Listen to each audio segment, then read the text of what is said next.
So I'm going to try to do a difficult exercise into summarizing a few of the last steps that we did in the last 7 months regarding reaching out to Tibetan Buddhist heads of lineage um, and to basically handle the aftermath of the documentary um, Buddhism, the Law of Silence, also known as Buddhism, the Unspeakable Truth.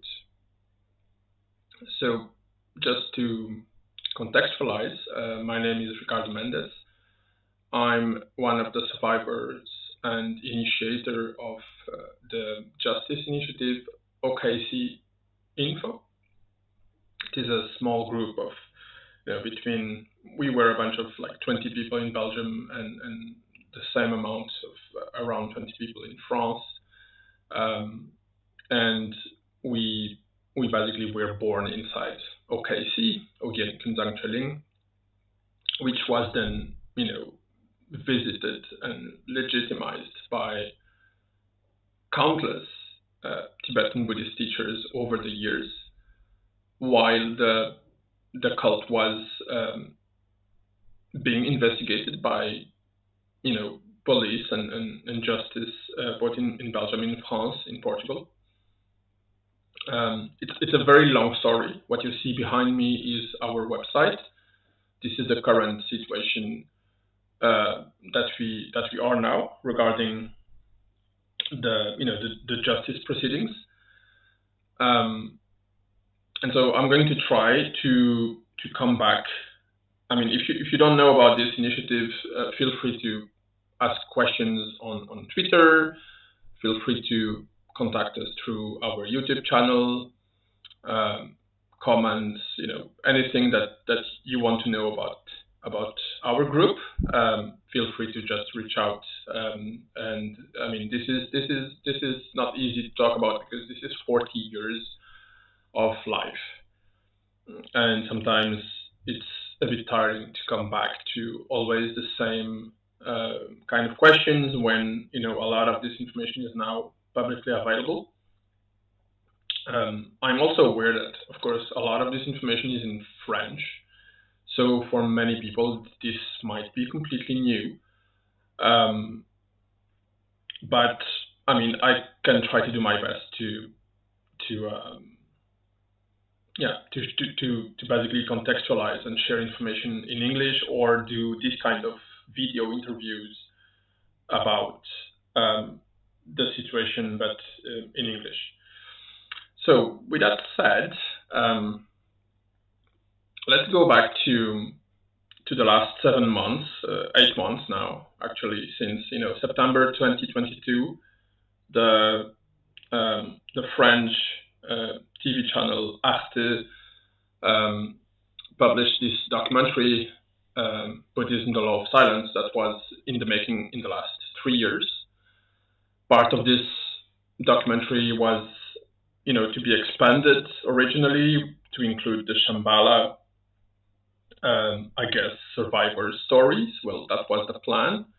I'm not one of the producers or writers of the documentary. I just became the voice of the documentary and an actor in part of the documentary because of the fact that the justice scenes that you see in the documentary, I basically was the head of this part of the documentary, and then over time, while the documentary was being produced and finalized, it became apparent that having a voice to kind of tell the whole story across the different issues was a good idea, and I just accepted, and this is how I became the voice and a bit, as one of the faces, let's say, of this documentary.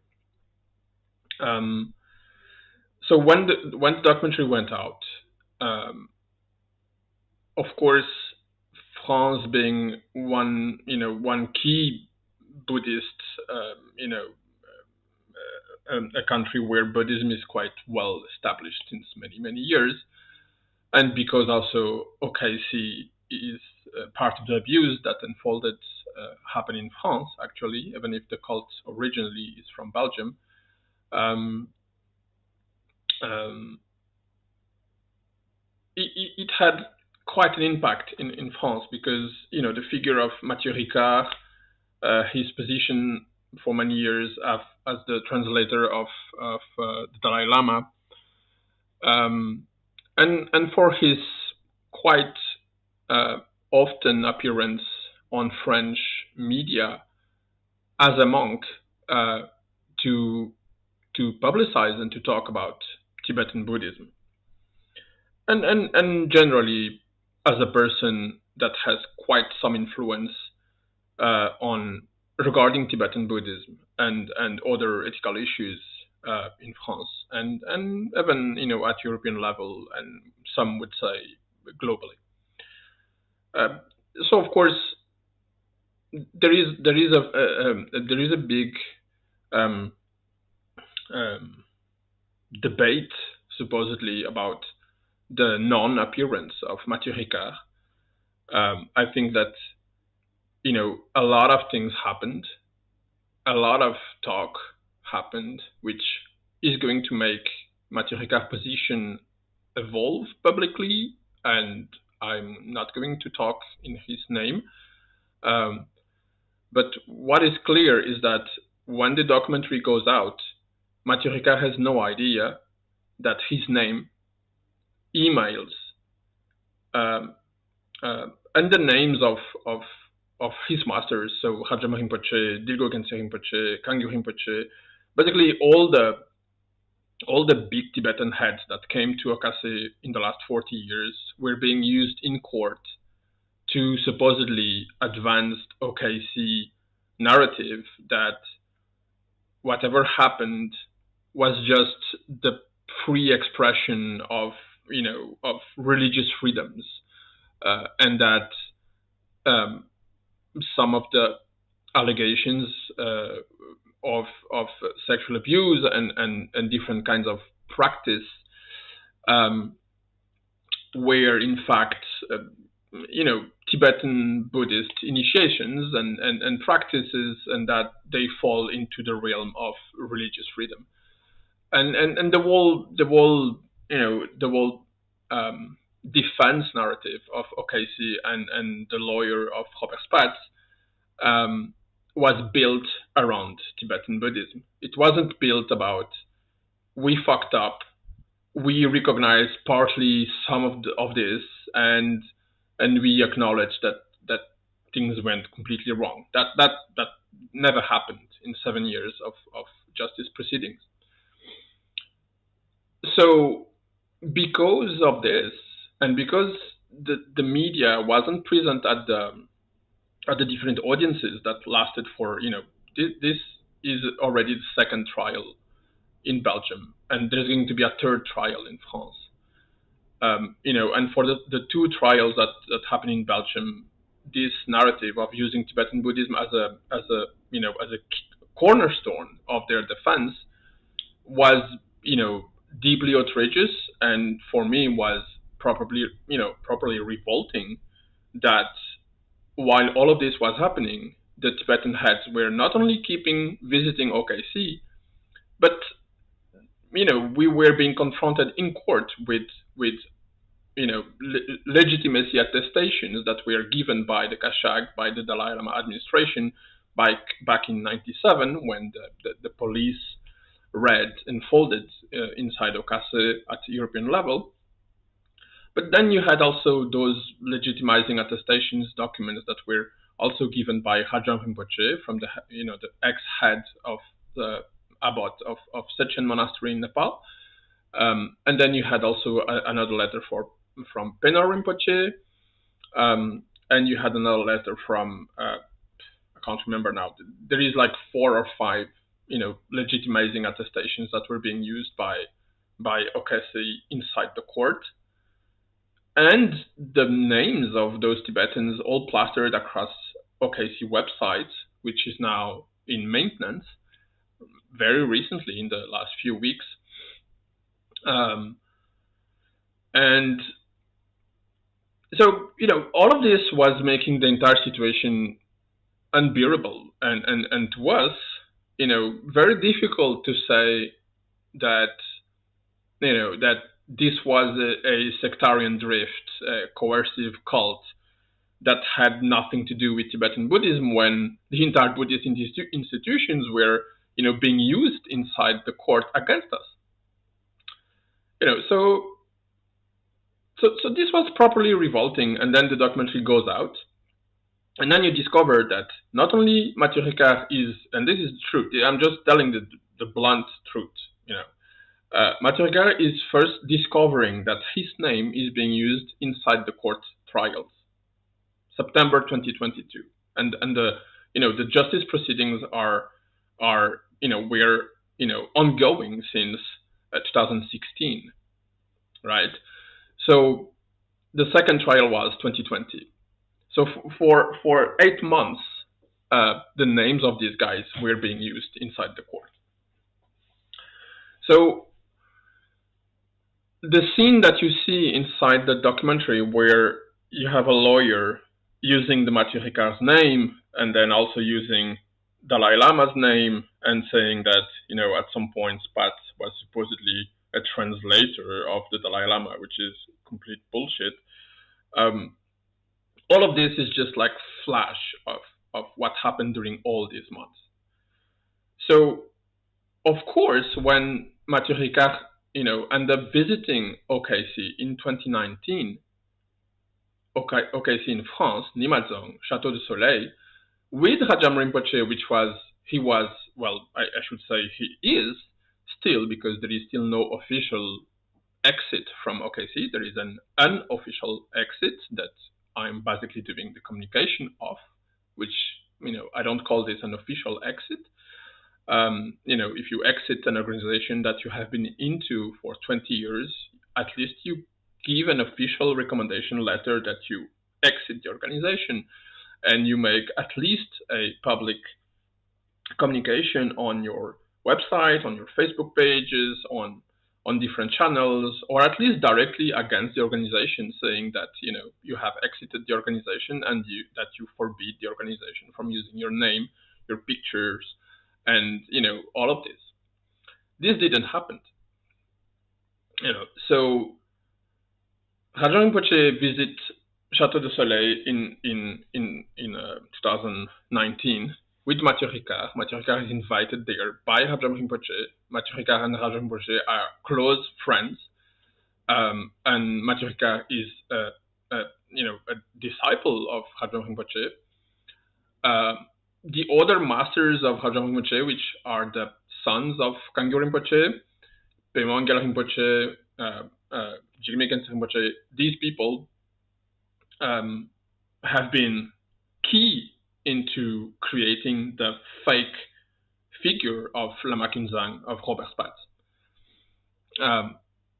Willingly or not, and consciously or not, doesn't matter. The fact is that their venues, their visits, they're lending their names and their image for all these years without having a clear, without sending a clear stop to OKC, at least starting 97 or maybe even later, 2010, when they get a copy of the judicial, accusations against Robert Spatz, which for them is the first time that they actually get in contact with the accusations.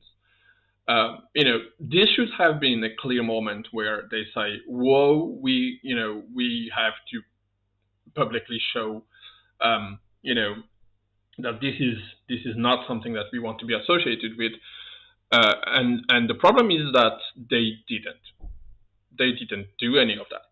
They never, even just contacted the victims, which, I'm 42. I know Rajam Rinpoche since he's 16. I've watched him grow, and later I received so-called refuge practice, with him, and we chanted countless mantras and stuff in front of him. So this is not as if we were a bunch of complete strangers to them. not for the Khyentse Rinpoche family and not for the Kangyo Rinpoche family. In both cases, they've seen us grow, right? So of course there is a strong emotional link, and in some way, even if I'm not a Buddhist today, there is still some remains of expectations that maybe these people could kind of wake up and even if late, do the right thing. So I'm gonna come to the right thing, because the right thing, is a process, and it's taking years, which is kind of weird, when you have, so much elements that are kind of red alerts, and the fact that, for example, Jimmy Rinpoche has been out of touch with OKC, at least, himself personally, in the last probably 15 years.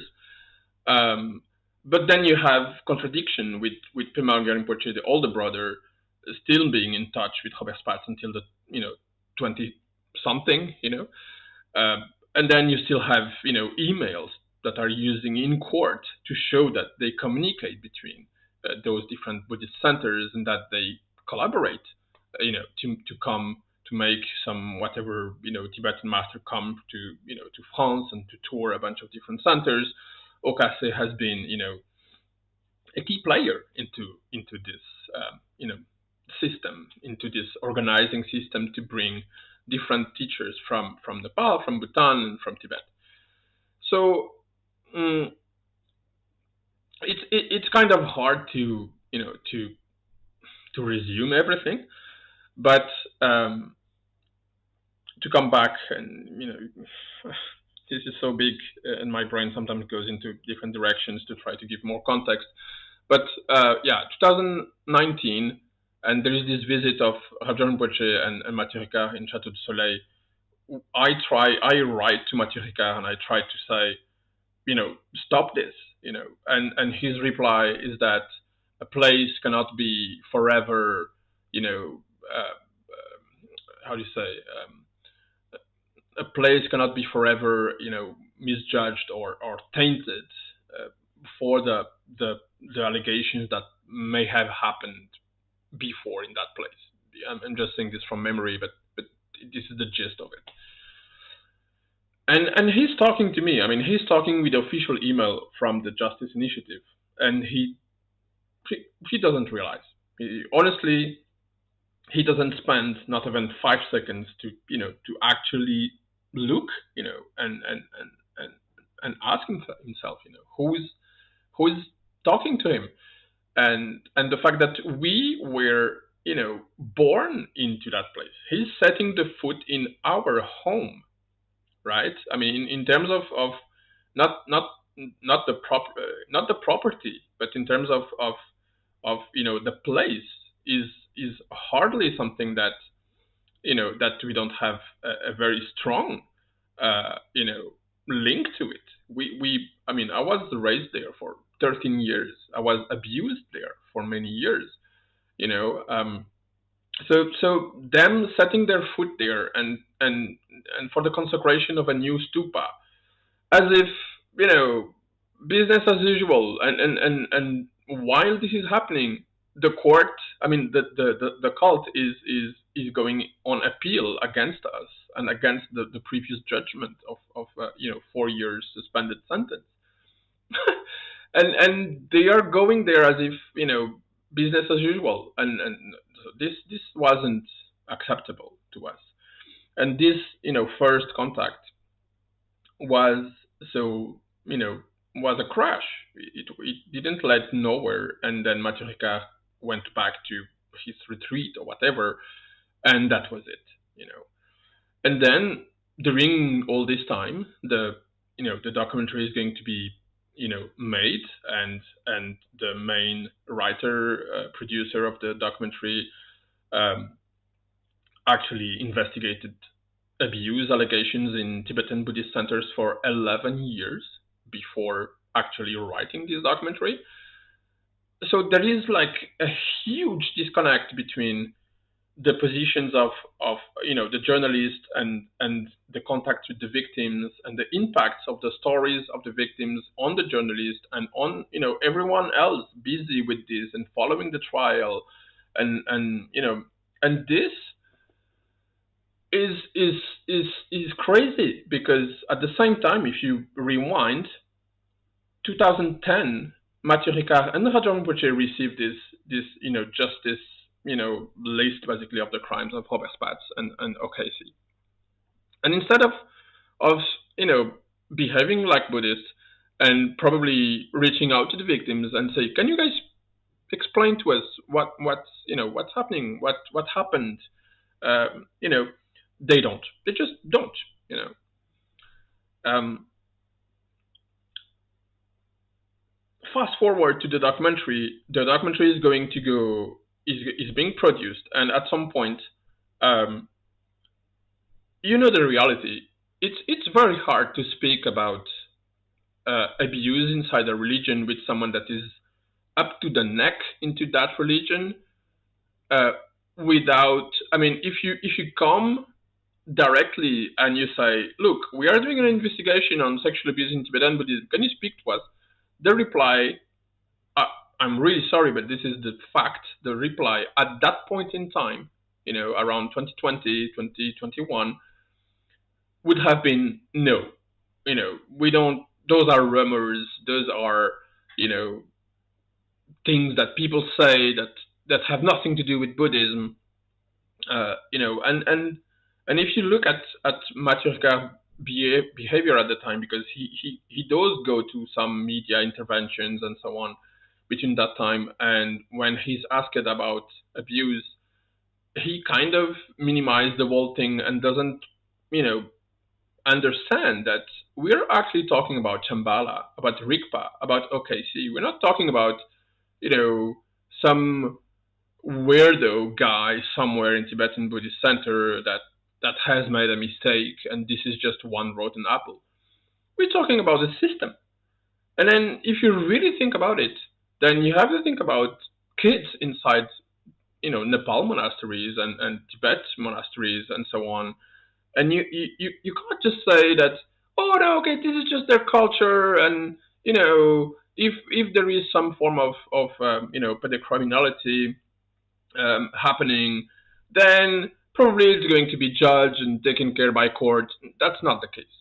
I have a friend that stayed in Nepal for many years. He knows from the inside Nepal monasteries, and he knows about allegations and facts about pedocriminality inside those places. And the most that happened is that person was fired from monastery, and that was it. There is no police investigation. There is no rule of law. There is nothing prepared so that there is a proper process for whatever is happening inside monastery in Nepal or one of those countries. You know, that's a fact.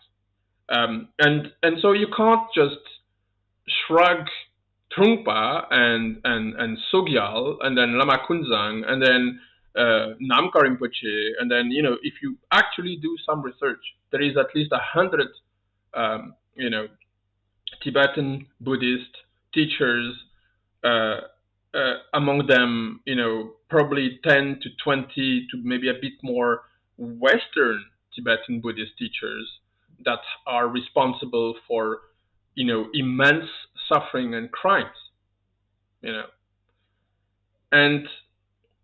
and so you can't just shrug this off and just say, oh, but in society you have 3% of really crazy people, so probably that if you put those people inside a monastery, then you're going to get at least a percentage of crazy people, and what, and this is your explanation, and that's it, and victims have to live with it. So you know, if you look at media interventions of Mathieu Ricard at that point in time, they are clearly not at the level of someone with this level of influence and this level of publicity and media outreach, and It's crazy. In fact, it's a lack of education about the actual problem that is concerning. So,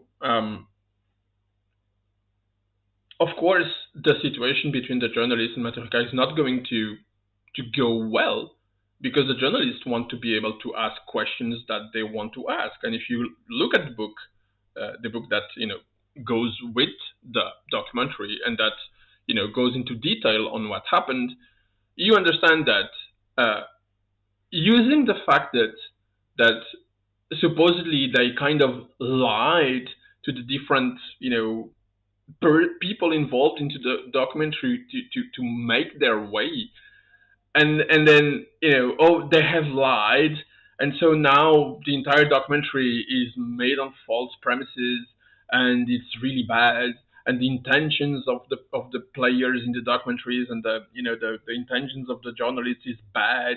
All of this is very much pretty much Buddhist kind of of indoctrination in the way to react to allegations of abuse. This is all positions to protect the temple. So of course that investigative journalists have to go around things, and they have to um, to try to reach their goal and to have access to you know different levels different level of people with more or less power inside those institutions to try to get their opinion on those matters. And this is not an easy job. It's not an easy job in finance. It's not an easy job.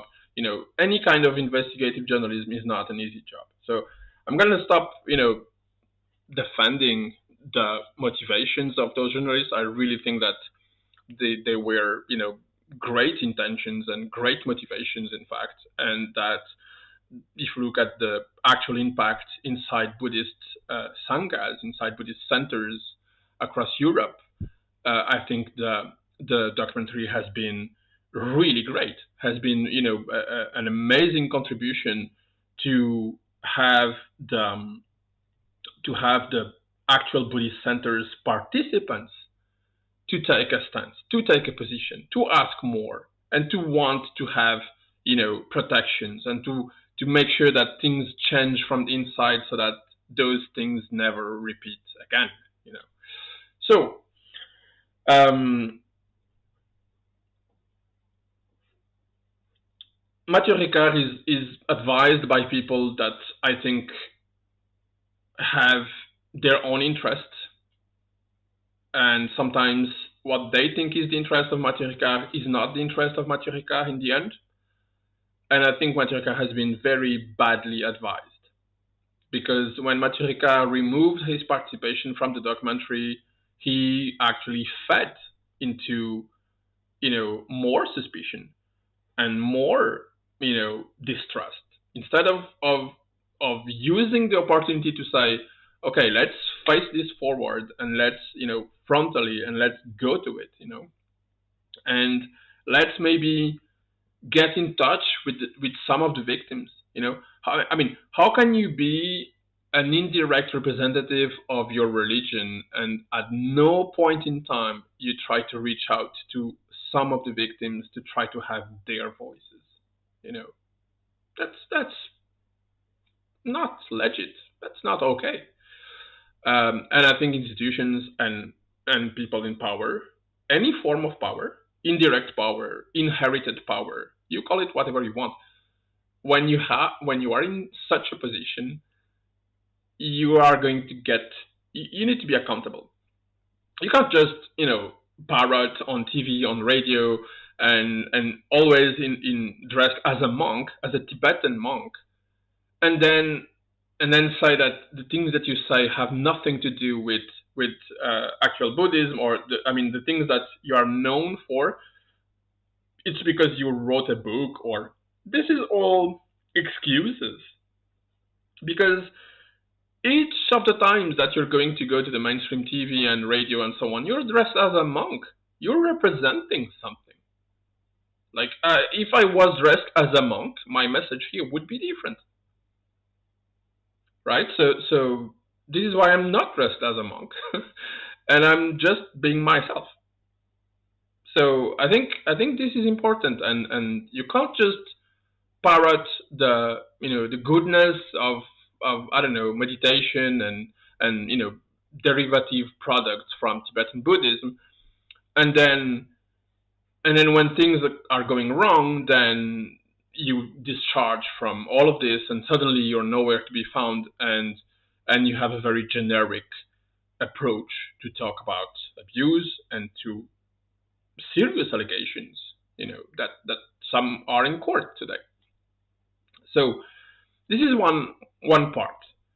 Then the documentary goes out, and it's then going to be a like an earthquake in some way, because Maturikar is going to realize through his staff that actually the lawyer using his name is not the lawyer of the civil parties. He's the lawyer of Robert Spatz, the person incriminated. He's going to realize that the names and the the Tibetan names and Tibetan teachers that are being used and shown in the documentary are being used in court against the victims. And this is going to provoke a huge shock, to be honest, and a shift, a progressive shift. I say progressive because, um, I mean, imagine that you've been in a bubble for, I don't know, 40 years where nothing wrong happened, and then suddenly your bubble is burst out, and suddenly the people that you cherish and that are your people of reference, your teachers, and then suddenly they are, mixed up with a horrible story. This is what's happening. And so a few weeks after the documentary went out, and the initial response from Maturika on his blog, um, and my lobbying basically for, you know, for more transparency and for, instead of using his might to go against the journalist's intentions, he should go against the cult and the people using his name against the victims. So we finally met in Brussels, and we had a very long and interesting talk. One of the U.S. victims joined us through video call, and I think this was the first time that Maturika connected to actual victims of abuse inside Tibetan Buddhism, at least from our group. Um, and this meeting was positive because he understood that something deeply wrong had been unfolding, and that his master was being, well, Rajan Poche was spiritual director of OKC since 2006, if I'm not wrong. And the first time Rajan Poche visited OKC and was there was 96. So this is a lot of years. And then Rajan Poche, when he was still the abbot of Sechen Monastery, he put a guy called Kempo Tseten into inside Nimatzong, inside Chateau du Soleil, where those abuse unfolded, where that same place where Maturika and Rajan Poche visited in 2019. So this Kempo was there, and he was a great person, that kind of maybe taught actual Buddhism to the last generation of kids from OKC, and he never did anything wrong to them. In those years, Robert Spatz was already in hiding, supposedly sick, and away from the justice proceedings in his palace in Spain. And so those kids were pretty much born in inside still inside the cult and still inside this community, but much more free than my generation from the influence and daily interference of Robert Spatz, Lama Kunzang from our daily lives. So there is no denying that the work that he did there is good, and there is nothing. I'm not saying I don't think there is anything to say about this. But he was still inside the cult, and the picture of Robert Spatz, Lama Kunzang, was still inside the temple until 2017. So it begs the question of, you accept to be the spiritual director of a Buddhist center that has, allegations and crimes, uh, and you never reach out to the victims. You only accept the version of the cult. You never try to even to know and to reach out to us. I mean, I knew him when he was 16. I was a few years younger. Uh, at no point in time he said, "Well, wait a minute. I think I know these guys." So all of this is is um, is very is very upsetting, because instead of having those guys actually understand at some point what they have to do in their interest, we kind of have to coach them and to you know take them by the hands and guide them when we are the survivors of this story. So this is not our place to do. This is not our work to do. Uh, but this is what happened. For 7 months, I ended up coaching people around Mathieu Ricard that have the best intentions of the world and that are doing a great job. That has nothing to do with Tibetan Buddhism, actually. Um, and and those people really listened. And so this is how they managed to coach in their turn Mathieu Ricard, which made him slowly realize the extent of this abuse and this fraud that is Robert Spatz Lama Kunzang, and the extent of how OKC was using all those people and their visits and everything against the very victims of this madness. You know, so I'm not going to spend too much time on this, but the result is that after some 40 emails exchanged and a lot of lobbying, we finally get a letter, by Rajam Rinpoche about sorry, let me go. Basically, Rajam Rinpoche getting out of OKC.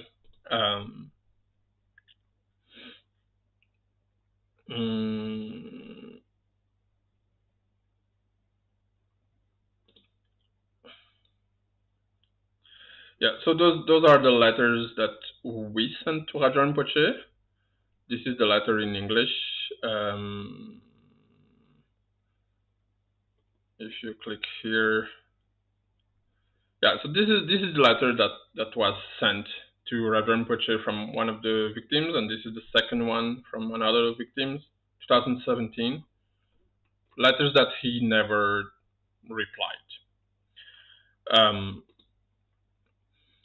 This here is a timeline of basically of the visits of Tibetan teachers inside OKC. There is like hundreds of them. It's never going to stop, and this is not even the complete view of all this. This is just what I managed to gather from public information and from my own archive. But this is big. Like there is like dozens and dozens of visits here, which managed to build the reputation of OKC. So now back to the letters. If I go here and then Raja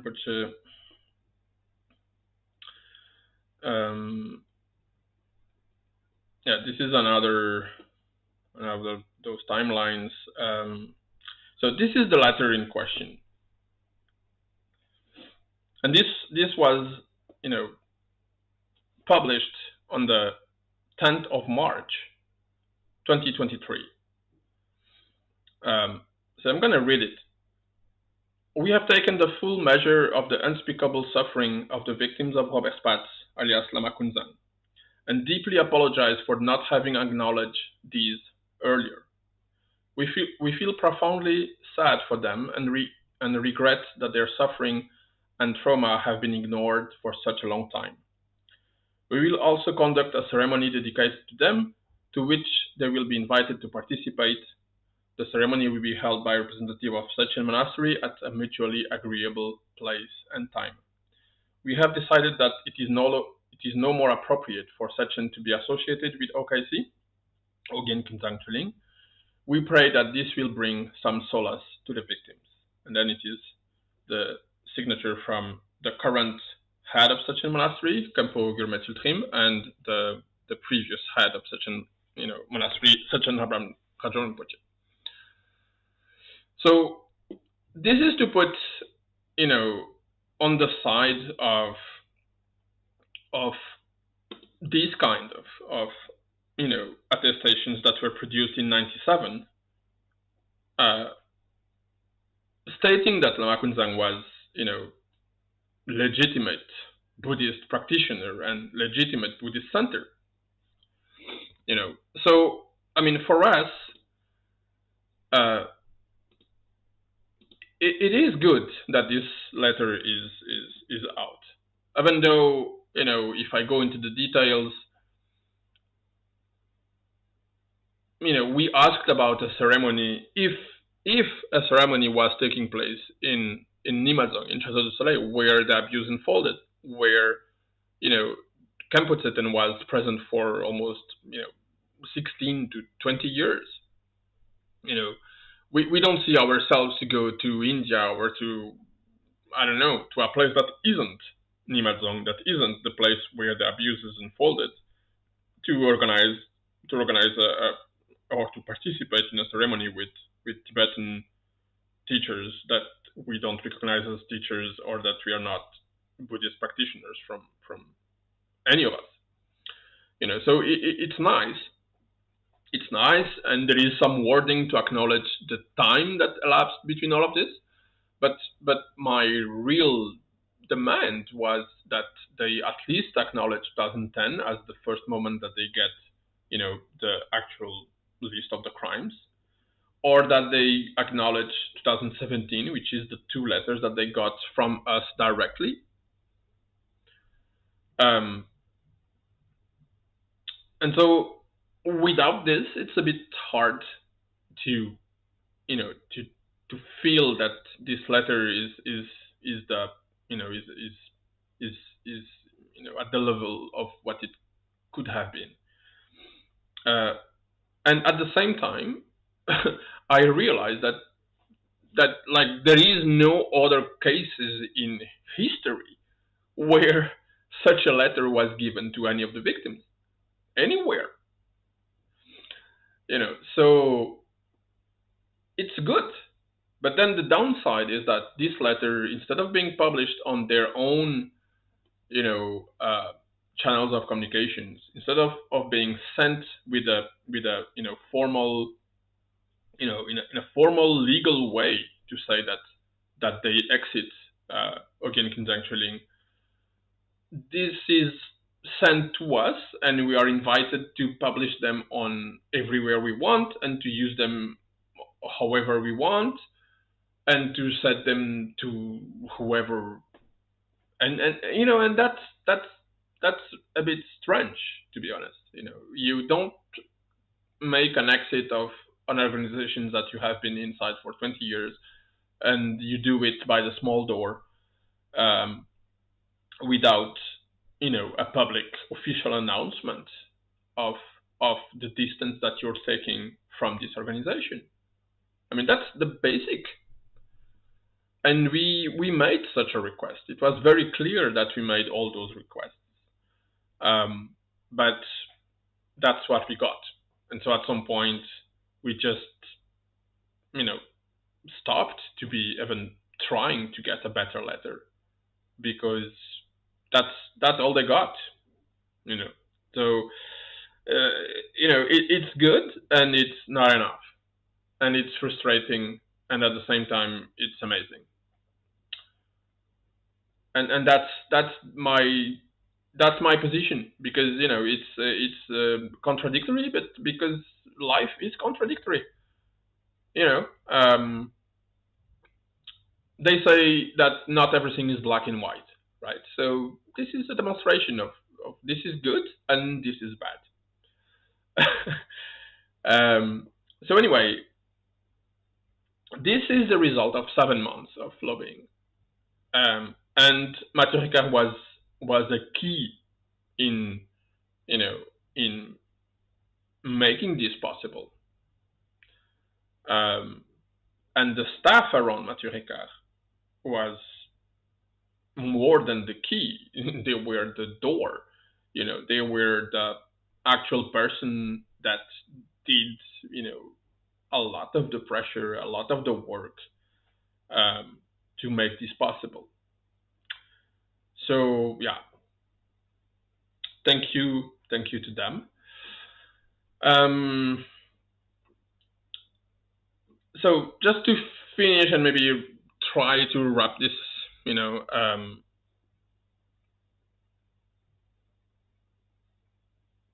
this isn't over for us, because there is still an ongoing instruction in France.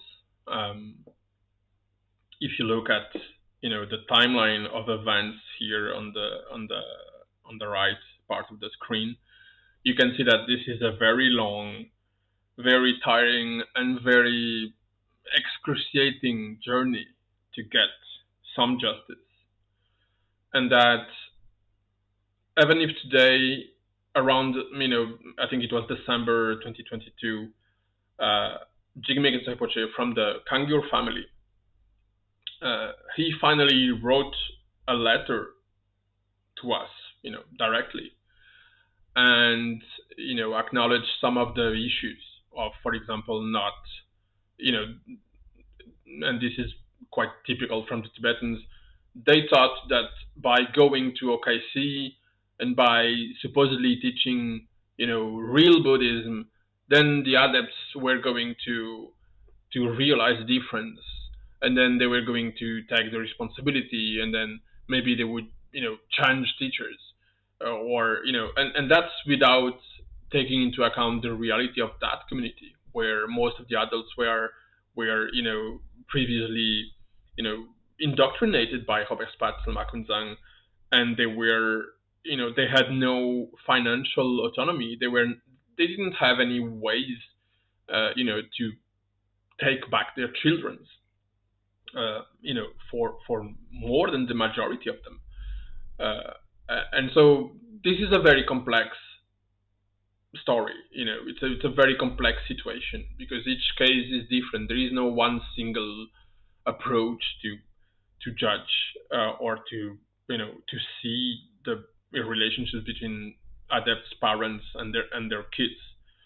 Um, um, it's a very complex story, and I'm not going to dive into this, because I think it's up to each of us and each of one of us to to deal this with their own parents, and to do the work of going to justice if they think that they want to do it. Um, and this is a story yet in the making, right? So, um, it's complex. If I take my case, for example, my mom exited the cult soon after the police raid in '97. and in '98 she's out of the cult, and she's going to rebuild her life, and she's going to try to call me and to also exit the cult. And to me, as someone that was born inside the cult and that had all his friends and all my social interactions, and basically my family, even if it was a toxic family, it was still my family, and maybe more than my biological parents. So when she called me, I'm not ready to go. I'm not ready to exit because I'm afraid. I'm afraid of outside, and I have no autonomy. I have no job. I have no education, and she's asking me to come live with her. And to me, it's like, whoa, like what? I'm 17. I'm about to be 18, and I'm going to live with you in Belgium, and it's raining. You know, it's my position at the time. Looking back, I wish she would. I was still a minor, so I wish she would have had the will and the power to say, no, you're a minor. This is a cult. We have to exit. But that wasn't the case. And so this is just an explanation of the complexity of dealing with the story and judging or perceiving the parents and their responsibility into all of this, and then the responsibility of the directions of the different centers of OKC in Portugal, in France, in Belgium, and on top of all of this, at the height of the pyramid, let's say, the position of Robert Spatz, Lama Kunzang, and the control and the authority and the you know the penetration that he had on each and everyone's lives inside the cult. And all of this,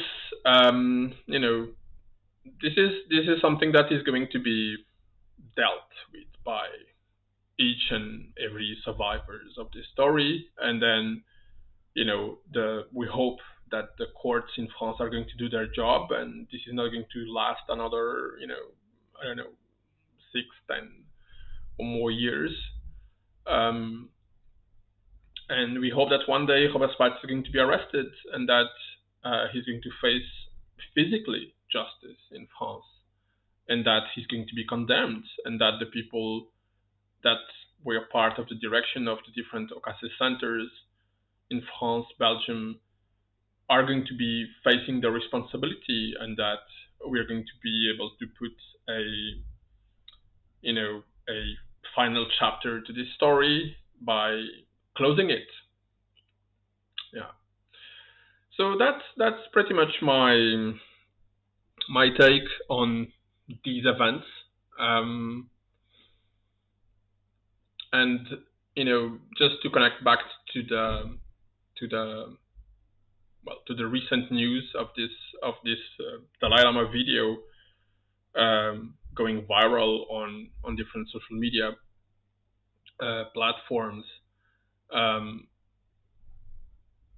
I personally think that this video is completely out of touch. It's completely unacceptable. I'm not going to accuse him of pedocriminality because it's not my place to do so. But I think that the entire behavior is totally unacceptable. It's completely unacceptable, and the silence of the institutions after this is just going to get things worse. I think that he could have stopped just after the hug, and there was absolutely no need to indulge into this situation and keep the harm of that kid, and then his all of this was completely inappropriate. And I could understand if he was in a private setting and he was very close to the kid or and the parents, and there was absolutely no risk at all of I don't know, playing with the kid or but this kind of thing with the tongue and suck my tongue and all of this, I find it very hard to interpret from a cultural difference or a religious position. Um, uh, and I think it's deeply inappropriate. It's completely out of touch, and you don't joke with this. You don't do this in that position. And if you think you can do this in your position, then don't be afraid. Don't be alarmed by the fact that people are going to be furious. People are going to be shocked. Because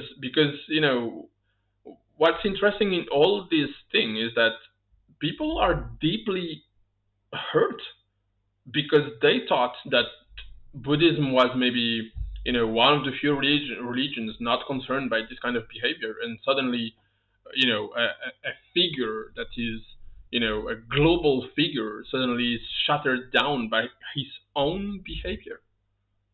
So I think it's not going to be enough to talk about Chinese propaganda and Russian propaganda using this, and you know of course, those swarms are going to use this and weaponize it against the Dalai Lama institution. But in the end, we have been under, decades of allegations of completely inappropriate behavior and criminal behavior, and some that wasn't judged just because going to justice, and I'm well placed to know it. Going to justice is hard. It takes years. It's going to destroy your life. You need to be able to throw a battle and have a strong armor to do this.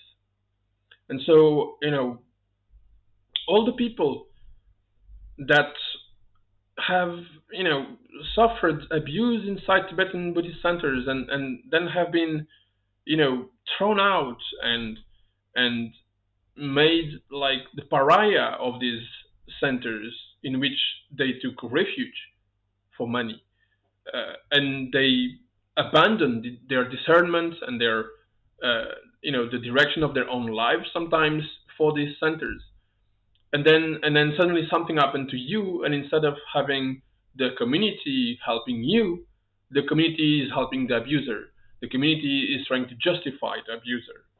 And so in that particular context, the actions of the Dalai Lama are going to be scrutinized. They are going to be under a microscope, and so either you have that supposedly position that you cannot discriminate because you're the Dalai Lama, and so you have to talk even to all the criminals. Very good, but then don't act in a way that is profoundly against all the basic integrity and ethics that you're plastering all around. I mean, that's the this is basic stuff. There was absolutely no need to enter into this this situation with that kid. You know, not in the context of Tibetan Buddhism. Not now. So he brought this upon himself, and now it's up to him to deal with it. And yes, people are hurt. People are sad. Some people are destroyed. I'm reading messages of people that some people literally write on Twitter that they want to hang themselves. They want to die. I, that's the reaction of those people because it's like a dream exploding in midair, and then suddenly, boom, everything goes out and it's destroyed. And it's not destroyed by an external element. It's destroyed by the very action of the first person concerned here. So if you add that on top of the entire story that we know, and that I know that many people that are going to watch this video will come from Shambhala, will come from Rigpa, will come from other Buddhist centers, and they know from the inside some of the things that horrible things, criminal things, and they have to live with this. Uh, and in some cases, if you take Rigpa, then the guy died. So there is no justice for these people. Even if they go at the civil court, there is never going to be justice. There is never going to be a condemnation. So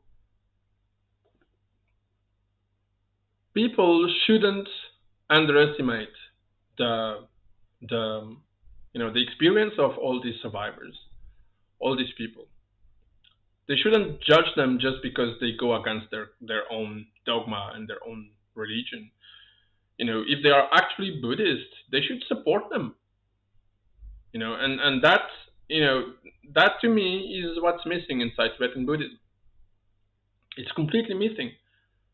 People are protecting structures, the facade of the temple, but not what's inside. Not what the heart. So you know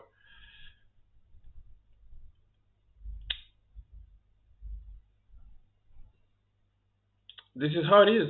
This is what institutions don't take into account the the reality that they are confronted to, and that they just behave as if this was a storm, and then you just have to wait for the storm to pass, and then things are going to go well, and you're going to be again able to receive donations and offerings, and then you can just keep on doing the normal agenda, and keep on going, without addressing the issues. Then the issues, they grow, and then they explode.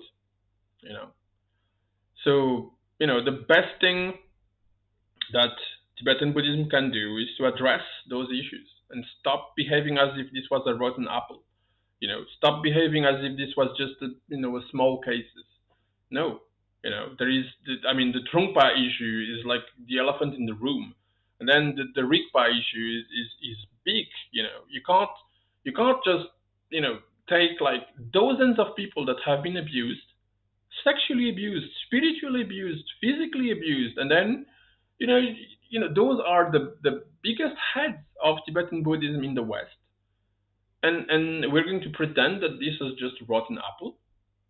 And then even if we address this, or if we address OKC, then we're just addressing OKC because, in their case, they were born inside it, so those were children, they had no choice. And then we leave out all the Shambhala people, as if it was acceptable. It makes no sense. It makes no sense. So when things don't make sense, they implode. So that's to me what this is what's happening. And maybe I'm profoundly biased. Maybe I'm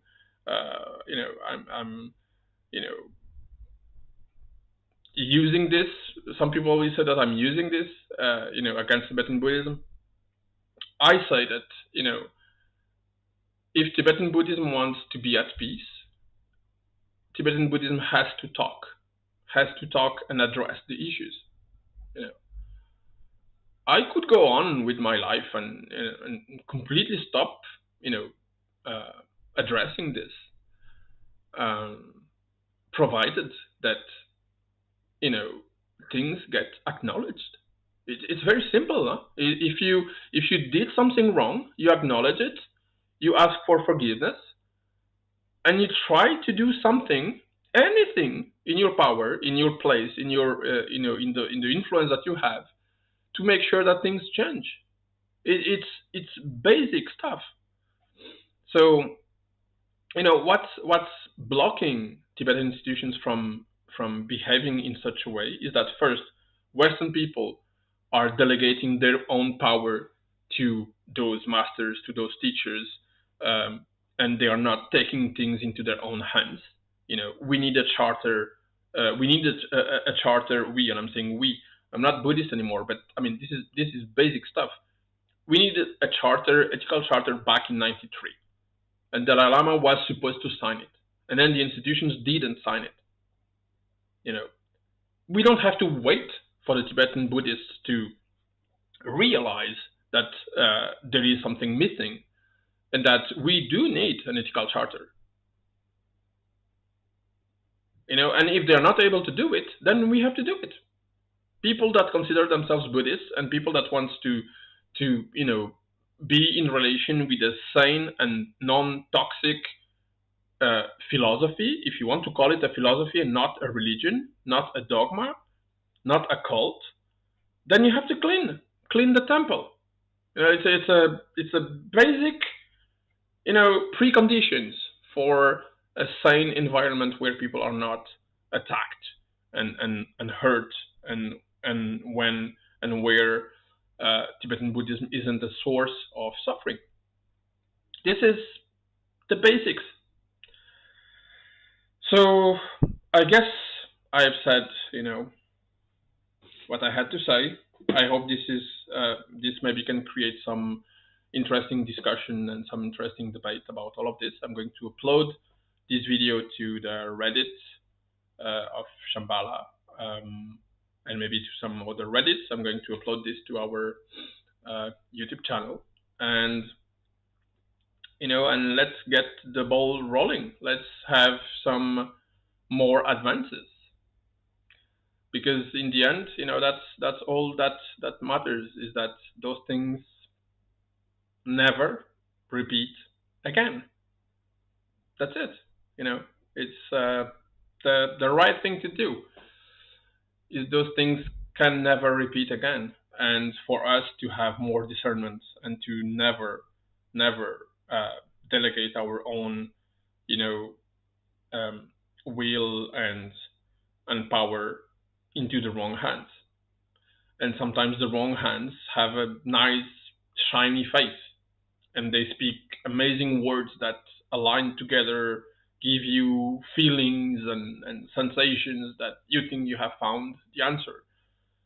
And maybe the answer is just inside of you and you're just attached to a projection, and I think we have to undo a lot of things. We have to deconstruct all of this and why all of this happened and why so much people lost their discernment and delegated their power, their will, and sometimes their children to this religion and to those dysfunctional communities.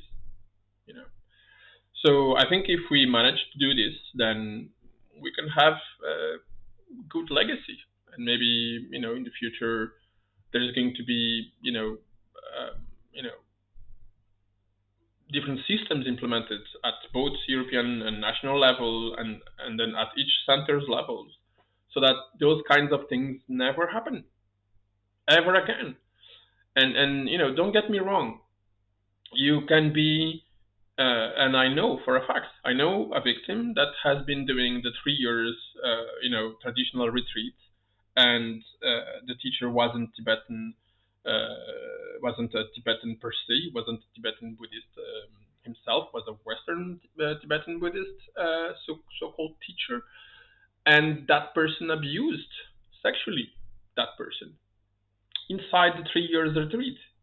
So imagine that you're stuck with your abuser for 3 years.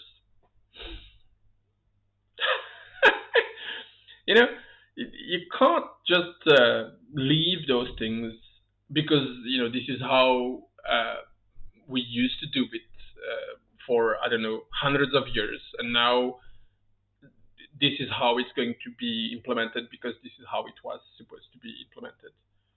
No. If you can't protect people, if you can't protect students from those kinds of behaviors, if a predator can be a teacher, if anyone can have a red robe and become supposedly a monk, or if anyone can start as a Buddhist entrepreneur and then give loads of monies to different Tibetan institutions and to different Tibetan teachers, and then he's looked in good regard because he's a benefactor from Buddhism, and just because there is money involved and power then that person is not put into question because that person also did some good things, just because you wrote a book, or you gave a bunch of lessons where you didn't hurt anyone, and so that's enough to supposedly balance the bad that you did against other people.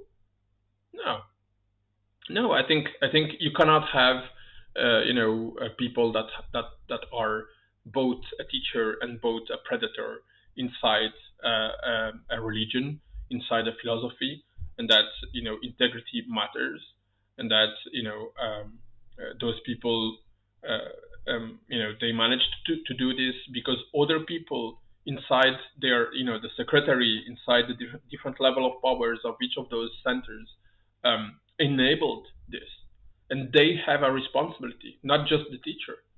So all of this is part of a. This is not a conspiracy. This is how it worked at Rigpa. This is how it worked at Shambhala. This is how it was working at OKC. So we have the same elements. We have the teacher, the guru relationship, samaya being used. We have different elements of doctrines and vajrayana being used in the abuse. We have the secrecy. We have different kinds of abuse of your mind and spirit and heart and body and all the parts of you that are being abused. And this is supposed to be what wisdom, crazy wisdom. This is manipulation. This is narcissistic perversion disguised under the covers of a nice, shiny, mythical, philosophy, religion, call it what you want. But it's a dangerous tool. It's a very dangerous tool, and I think people should be aware of it.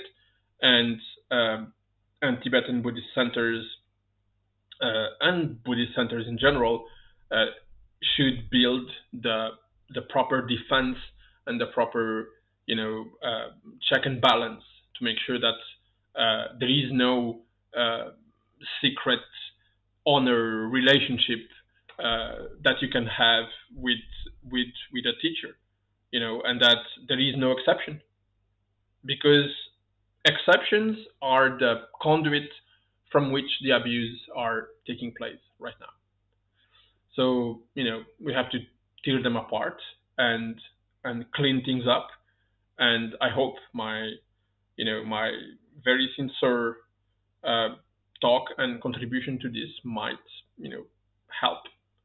And I'm not a Buddhist myself, not anymore, but part of me, I don't know, still want that maybe Buddhism can prove itself from by not behaving like the Catholic Church and by behaving like it should. In theory, there's still part of me attached to this.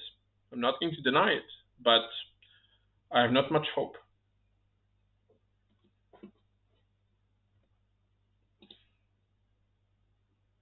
Bye. Thanks for listening.